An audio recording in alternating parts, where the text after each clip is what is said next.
I'm Toby Hodges from Yachting World. We're at the Dusseldorf Boat Show, January, and this is one of the talking point boats of the show so far. It's the Jeanneau Yachts 55. Why is everyone talking about it? Let's go and have a look. Looks normal enough from here, but then when you get to the back end of the boat, you get to see a bit more why. This is more of a sort of monocat philosophy, really. And if you remember the Sunloft 47 from about 3 years ago, it's taken that concept and it's run with it further. It's made it a bridging between a monohull and a catamaran, a multi-hull type approach. But this one is not aimed at charter, it's aimed more at owner users. So a few key features to point out here. These are a lot of options on this boat, but nice to have this passerelle coming out of here with a gangway under that seat further aft. Big swim platform. You notice there's no tender garage, so that's a difference, for example, over the competitor such as the Jeanneau Yachts 54. And the reason for that is stowage space, really, but under there you get a lot of deck stowage space. Easy to integrate into the swim platform, very easy transgression, single level sole, as you can see through there. And instead you have your dinghy on these telescopic davits, which are designed in there. So then you can step out of this cockpit onto the swim platform. You've got that grill there to cook with as well. Very easy to go up between them. And then this is what it's all about. All of this beach, terrace, club, call it whatever you will, sunbathing area basically. So you have the tables, you could have one that drops down, one that doesn't, both that do, fill in this area. But basically this whole aft third of the yacht is dedicated to that space. Another thing I wanted to show you as well, is see that there's a slight slope to that, and that's just drainage to run, you know, so the water runs off there as well. And what allows that is pushing these helm pedestals forward. And that means you're kind of sailing it in a way a little bit more like a multi-hull. So you're further forward, but that will give, this one has this fixed coach roof area, fixed spray hood area, which takes away a little bit more of that visibility, but that can obviously just be a fabric one. But you can still stand out, as Philippe Briand, the designer, was showing me earlier. You can stand out here, hand on the wheel, with vision to the jib and to the main itself, because all that space, so you're further forward, so probably less of a connection to the steering itself, but the visibility should be okay. Now this one, as I say, does have this rigid bimini option. But it's, yeah, you can have this arch, and if you look across to this Jeanneau Yachts 60, there you can see that's an option I imagine more people would be to take the removable one, which leaves you with more of a sort of T-top or an arch type approach. Yes, all the sailing brought to really these two winches each side, tail stowage in there, controls here. Very easy to shorthand the boat. It's another Briand feature to have the ramped deck there. So you get a nice high bulwark on there, protective feeling when you're sitting here in the quarters. So I'm not in the quarters, look at all that space behind me. But when you're sitting here steering, and it's just really easy to walk around the deck or then through aft. So then coming up this ramp deck area, I haven't been up here yet. Sorry for the noise, but the only time to get on these boats at this show, this is a Monday and it's still so popular. They have half an hour long queues for people to get on them. So the only time is to come either before or after the show when they're cleaning. Anyway, loads more sunbathing space up here, self-tacking jib rail. And that, I imagine, let's have a quick look. Yeah, there we go. There's your skipper's cabin as well. So they've got a little berth in there and a basin and a heads.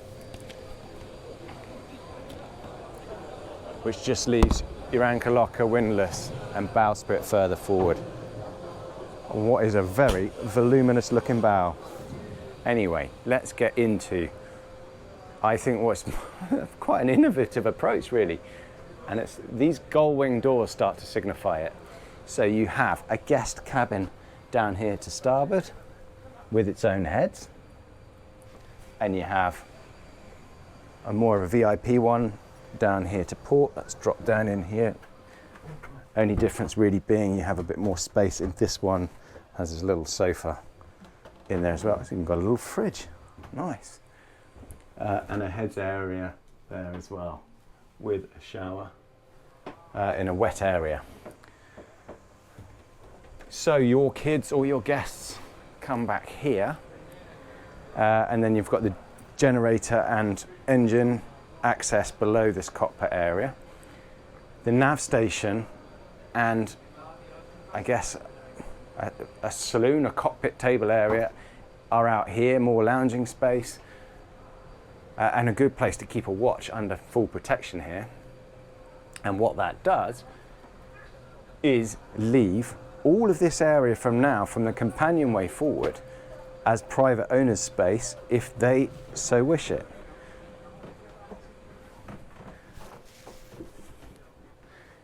So once you drop down into here, yes, the saloon is comparatively smaller than normal, but when you add in all of this galley area, and that's a nice big galley, and then those double doors that open into the owner's suite, it's a huge area which they can potentially use to themselves, because no guests are going to need to come through here to go and use the shower or whatever. They got their own facilities. There is the option, there's various options for this layout, but those tables can drop and fill in to make another berth in here. This is a category A category A boat for 12 people, so you can pack them in, but it's typically set up as a 3 cabin, 3 heads layout. This island works really, really well because it gives bracing to a longitudinal style galley without hogging too much space, and gives you a bit of extra stowage as well. And look at that, that's more like the sort of refrigeration space you'd see on a multi-hull. Bank of 4 drawer fridge and freezers there. And then the use of these sliding doors each side really opens up that bulkhead access into the forward cabin. Initially, one would presume it's because they were going to divide this into 2 cabins, you know, for more of a charter style layout. But the concept of the boat really came, I think, from Briand and obviously the Andrew Winch team they worked with to make this very much an owner style boat, not a charter boat, and therefore to give them all this space and the impression of all this space.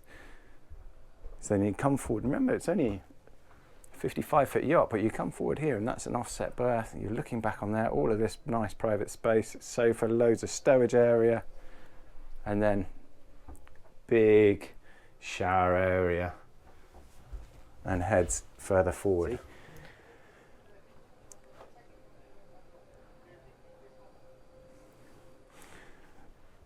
Carpet, lovely.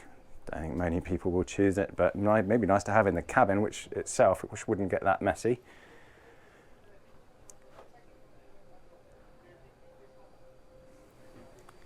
I like it. It's for something different, and you know, I've been doing that for a bit now, offering very, very different layouts, and with Philip Briand and Andrew Winch team, they have definitely done that here to create this much space for an owner to have their own privacy. At this size yacht, it is more comparable to a multi-hull. So this starts at 690,000 euros ex-VAT. But that includes, I believe, an elegance pack, which is quite a high spec. So it might be a bit more than competitors. And yes, it's you've got a lot of wetted surface area. It's quite a lot of heavy equipment on here. So I think it's about 2 tons heavier. I need to look at the specs than the Oceanus Yachts 54, for example, and that will add extra weight, I'm sure. So we'll wait to see how it sails and how it performs on the water. Nice to have those noisy, smelly bits out of the interior as well.